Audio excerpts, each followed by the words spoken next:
Mga tolda naman po ng vendors sa Lingayen, tinangay po ng malakas na hangin. Ilang paninda nasira. Para sa detalye ng balitang yan, kasama natin Idol Kate Dispo. 104.7 IFM Report.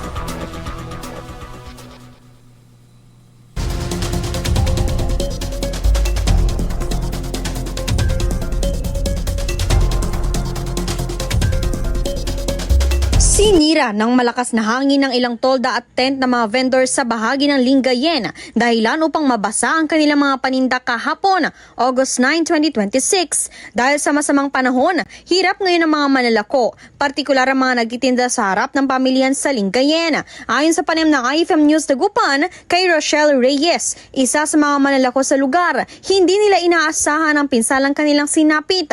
Tinangay ng malakas na hangin ng kanilang mga tolda na nagsisilbing proteksyon sa kanilang mga paninda, dahilan upang mabasa at masira ang ilan sa mga ito.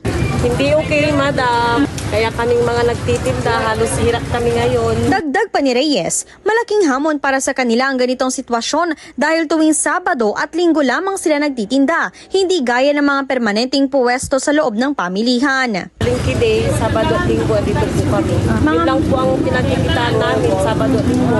Ngayon walang kita kasi itong bagyong dumating. Dahil dito, nananawagan ng mga malalako sa mga kinauukulan na sana ay mabigyan sila ng ayuda o anumang tulong na maaaring magamit bilang puhunan upang makapagsimulang muli at mabawi kahit bahagi ng kanilang nalugi dahil sa mga panindang nasira at nabulok bunsod ng masamang panahon. Kasama mo mula rito sa IFM News Dagupan, ako si Idol Kate Dispo.